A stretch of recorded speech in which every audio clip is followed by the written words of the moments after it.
constituir la unión nacional, consolidar la paz interior, afianzar la justicia. La justicia, justicia, justicia. ¿Y ahora qué? ¿Qué nos queda? Elección o reelección, para mí la misma vida, hijo de puta. El Congreso, hijo de puta, la Rosada y en todos los militares. Porque Cheto, hijo de puta, que te caga la patada. Hijos es una organización de derechos humanos creada en 1995 que agrupa a hijas e hijos de desaparecidos, exiliados, asesinados, expresos políticos, exdetenidos desaparecidos y a todos aquellos que se sienten parte de la misma historia. Nos juntamos por primera vez cuando la impunidad se alimentaba de gobiernos y otros poderes cómodos con el silencio y el olvido. Los genocidas caminaban por las calles, las caras eran anónimas, los verdugos eran uno más entre todos nosotros. Por eso salimos a romper la calma de la injusticia con el escrache, la memoria puesta en acción. Acá vive un genocida, gritamos en el barrio, para que su casa fuera su cárcel.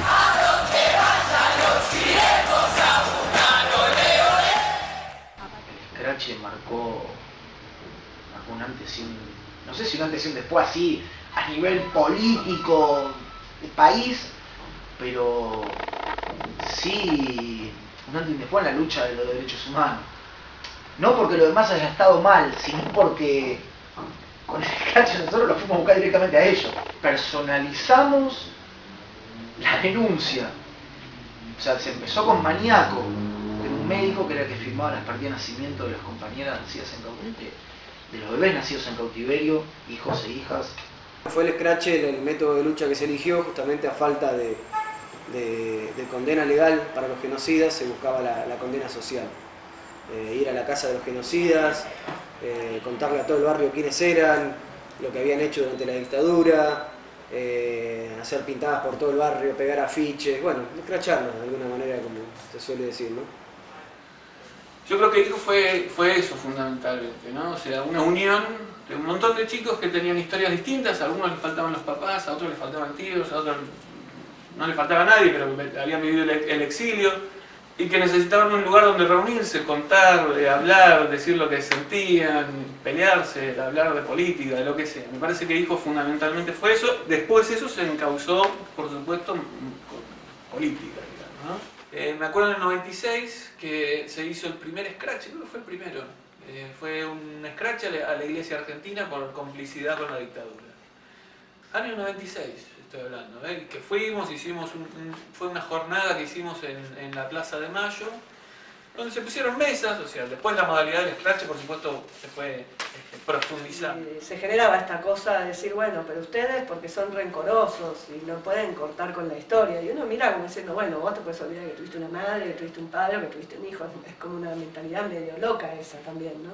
Entonces tener un lugar donde uno se reconozca y pueda reafirmar como grupo también esa decisión y esa lógica obvia de que los milicos tenían que estar presos, de que reivindicábamos la lucha de nuestros tíos, de nuestros padres, de nuestros abuelos, de todos los militantes, aunque hayan sido distintos partidos. Digo, poder reivindicar todo eso estaba bueno. Y me acuerdo de un escrache que hicimos, que creo que fuimos caminando la ESMA, y tengo una imagen muy fuerte de la gente del barrio criticándonos, así como, ay, estos subversivos están acá y qué quieren, no sé, que nos dejen tranquilos.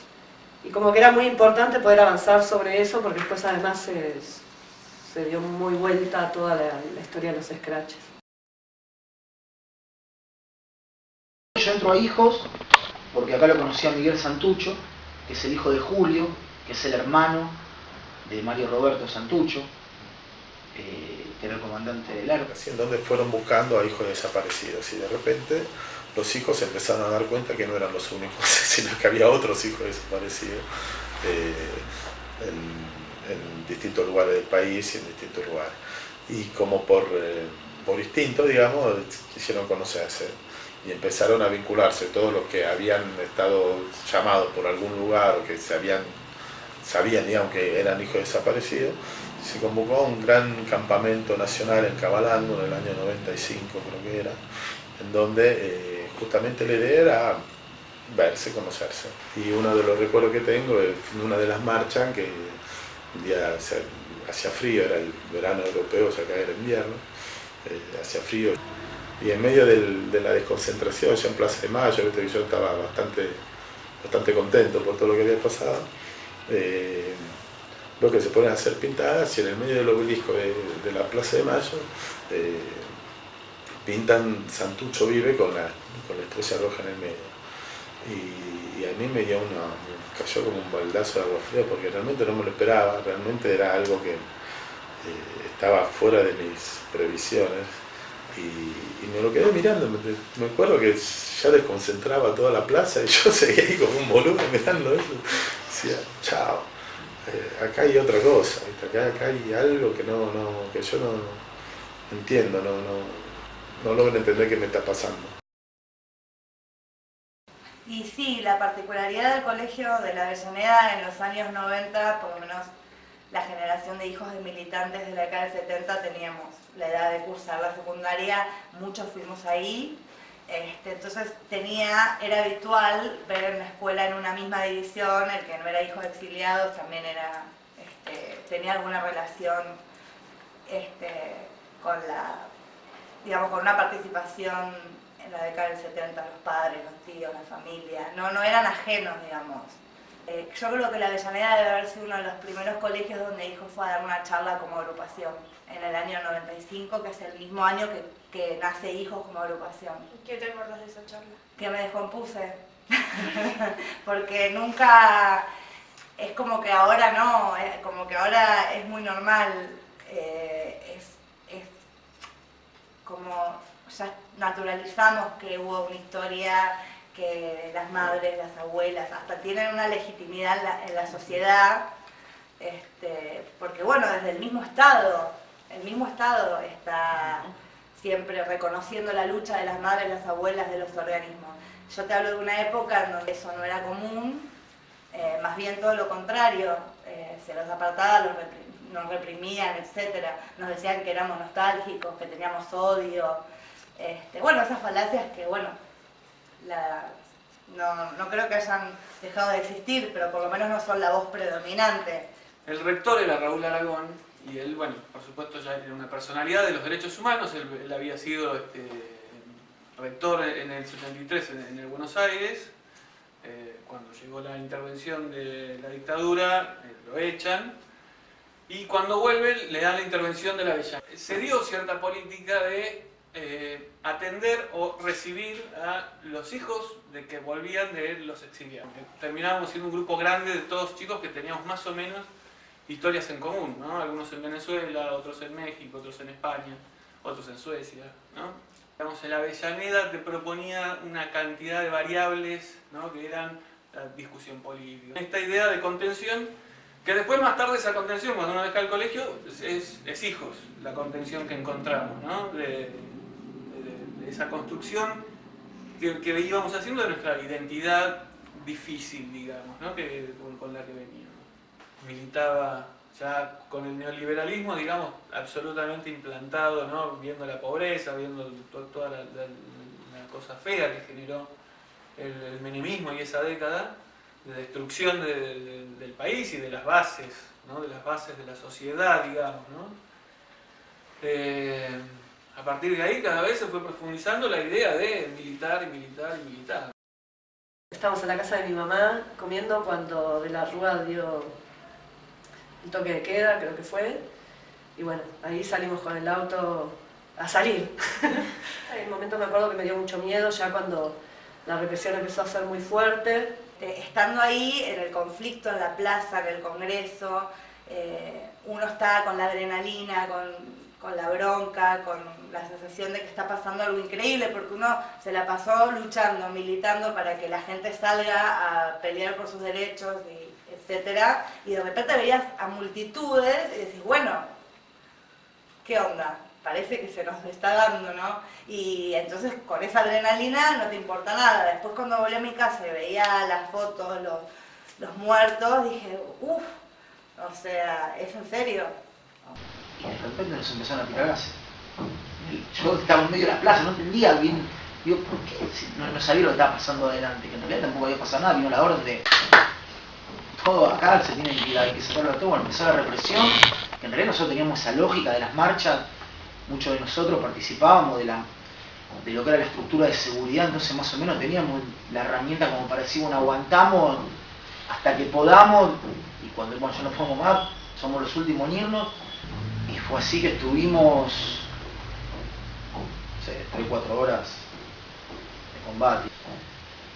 Y al otro día llego al laburo, yo laburaba en un estudio jurídico, llegué caminando y ya era toda la gente en la calle.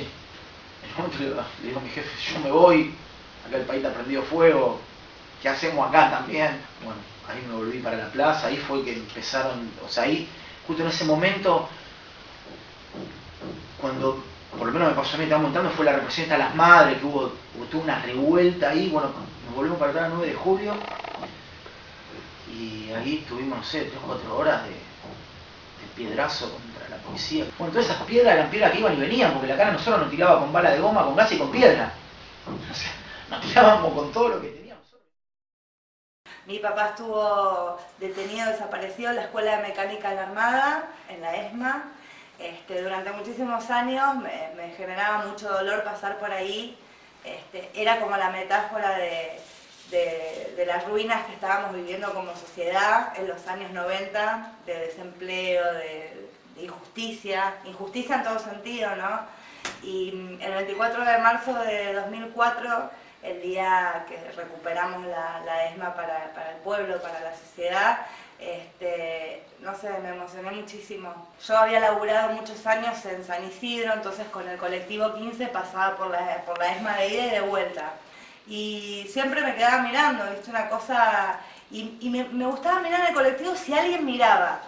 A ver, la verdad que no. Pobre gente, cada uno en lo suyo, no es que los odiaba, pero me daba como, bueno, soy la única que está ahí, entre comillas, nostálgica. Y el día que se recupera la ESMA, el 24 de marzo del 2004, que hacía muchísimo calor, me acuerdo que hacía muchísimo calor, voy en el colectivo y se iba llenando de gente que iba a la ESMA. Entonces habían pasado muy pocos años para lo que es la historia de un país. Para una historia personal no tanto, porque te hablo del 97 y esto fue en el 2004, bueno, 7 años. Para un país no es nada. Entonces de repente iban subiendo pibes jóvenes, de tu edad por ejemplo, y le preguntaban al chofer, ¿va a la ESMA? Y se ponía la piel de gallina porque hacía muy pocos años era esa postal de pasar por la ESMA todos los días y, bueno, un edificio, ¿entendés? Con lo que significa eso, ¿no? La impunidad ahí en la cara de la sociedad.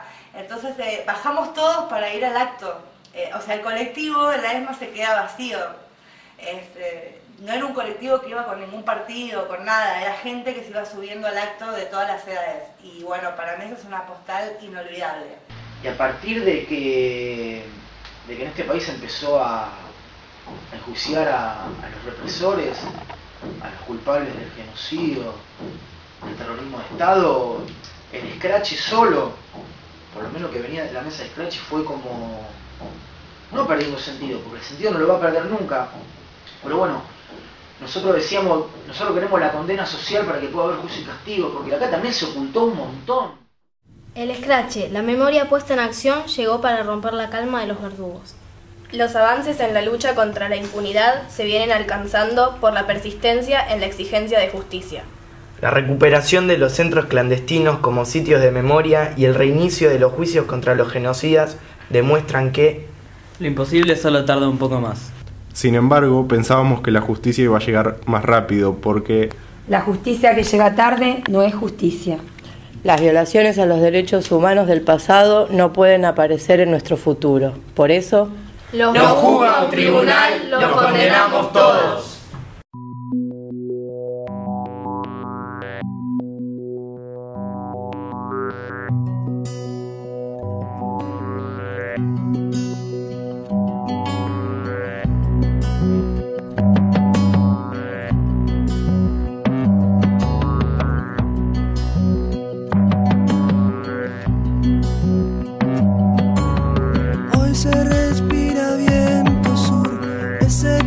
Del frío, horno de barro calienta el sol de los lugares perdidos, vuelve la casa.